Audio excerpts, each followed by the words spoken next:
friends, and thanks for joining me. And today I want to talk to you about why we not do no spend months. Now, I understand that there are a lot of people who are a big fan of doing no spend months, and I have to say I did do one once. For those of you who have been following my channel for any amount of time, I did do this once. What we ended up doing is, because we were closing on a house and we knew we had to come up with a whole lot of money by a certain date, and when we looked at the budget it was looking very tight, we had to basically go on a no spend month in order to be able to make that happen. So the one time we did do it, the one time we did do it publicly, it was successful because it did achieve our goal. However, most of the time when people do no spend months, it's more to have a different goal in mind. Say they want to put as much money toward debt as they can, or just some other thing like that. There are a couple of different ways that it seems like people do these no spend months. So the first one would be they just cut off any extra spending. So like personal spending, fun money, pretty much anything like that. They pay just their bills and the things that are very, very necessary, and that's it. And then the second way I've seen people do these no spend months is that they will, kind of couple it with food specifically. So they'll try to eat from the pantry and, put themselves on an incredibly small little, food budget for the week, but then basically try to make as much from what they have built up in their pantry, freezer, etc. Don't do actually either of those. So the first reason would probably be that most of the people who do no spend months either do them for the fun of it or because they have a specific goal like debt to pay off. So the first reason why we don't do no spend months is because we don't have that kind of debt lingering, and so there really isn't a need to cut everything out of the budget in order to meet those types of goals. So we do have debt obviously, but it's our mortgage, and so we really don't feel like, because that's not such a pressing debt like many other debts can be, and we're making a pretty substantial payment each month toward our mortgage anyway, we just don't see the need to cut back to the point where things are super bare bones in order to make that happen, more money toward the mortgage. The next reason is basically because our budget is pretty lean and mean already. We, to some degree, the way I see other people do their no spend months, or even no spend weeks, no spend weekends, however people do their no spend time periods, is they will say no eating out or no coffee out or just things like that. Well, we already eliminated all of that from our budget. So, since our budget is already pretty lean and mean, there's really not a whole lot of areas where we can cut. And to be honest, when you're living on a budget every month anyway, you kind of need, or at least we feel like we need, a little bit of extra spending money in general, or we will probably go crazy. We need that kind of freedom, otherwise it may not be sustainable. If we cut out all spending, like you can't have any spending money for the fun stuff you want, I can't buy an interview shirt, my husband can't buy beer, this sort of stuff, we'll probably both not be very happy people with. So definitely think that there is some balance that needs to be taken. We can't be super frugal all the time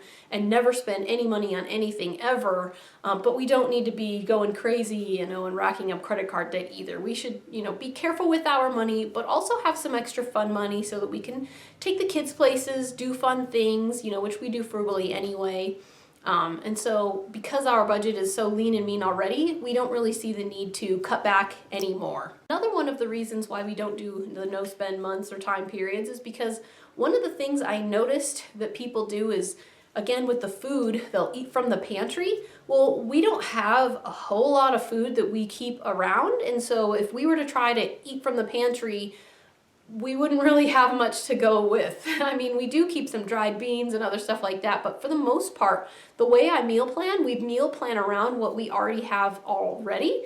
So there's really no reason to try and use up all this stuff because we don't have stuff to really be using up. And maybe some of the stuff we have, we're trying to make it to where we don't have to use it up all at once. So one of the things I did notice, again, is that when you eat from the pantry or whatever, we might eat up a bunch of stuff, and then when it comes, time to go off of this spending freeze or, no spend month or whatever, we may end up spending more to rebuild everything that we've built up. So, all the stuff that we've put off buying, well, now we'll have to buy again. Or even worse yet, one of the things I noticed when we did do our public no spend month, when we ate a bunch of stuff from the pantry, stuff that I had built up from sales. Well, once the no spend time was over, now we were out of everything, and a lot of the stuff that we needed wasn't on sale. So we actually had to spend more to be able to get those things, whereas normally when stuff would go on sale, I would stock up on it with the amount that we would usually use until the next time it would go on sale. We ended up having to buy the stuff not on sale and pay more for it. So that's probably one of the main reasons why we don't do the no spend months when it comes to the food, is because not only will we have to spend more once the no spend month is over, but we may end up paying more for things. So really it's just deferred spending. We just don't spend for a short time, but then we'll end up spending more later in order to catch up. Opportunities that we may miss would be the next reason. So I don't like missing opportunities, and one of the main times when people do their no spend months can be January, and that can be a really good time of year when a lot of stuff can go on sale. A lot of stuff goes on sale, so not being able to and restricting ourselves from being able to buy anything can make it to where we miss some really cool opportunities. Quick example, last January, we were at the Walmart and we saw some stuff that was sort of last year's stuff that they were clearancing out, and it was some garden stuff, so some garden stakes and things like that, tree stakes.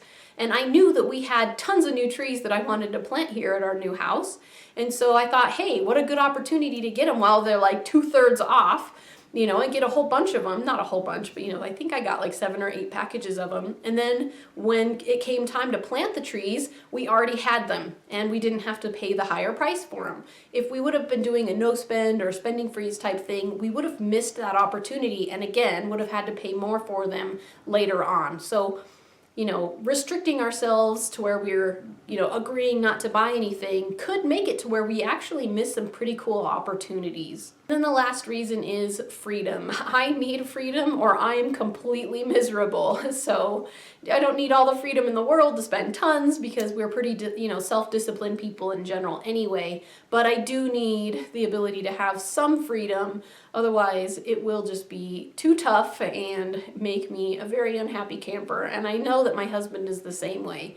He needs, to feel like he's got some fun money in the budget too, so that he can do what he wants to do and not be a crabby person either. So there you go. I know that no spend months can be really good for some people. It can help them find, unnecessary spending that they're doing. It can help them, dig deep to where they can make some money for a goal. And so I definitely have a ton of respect for the people who do them. However, all things considered and looking at all the reasons why, the risks and the benefits, we have decided that no spend just isn't for us. But I would love to hear from you. Have you done a spending freeze or, a no spend month? Do you feel like it's pretty helpful to you and that it helped, you to learn some cool lessons? Or do you feel like it's probably not for you either? I would love to hear. So thanks for watching. Frugal Green Girl. We'll see you next time.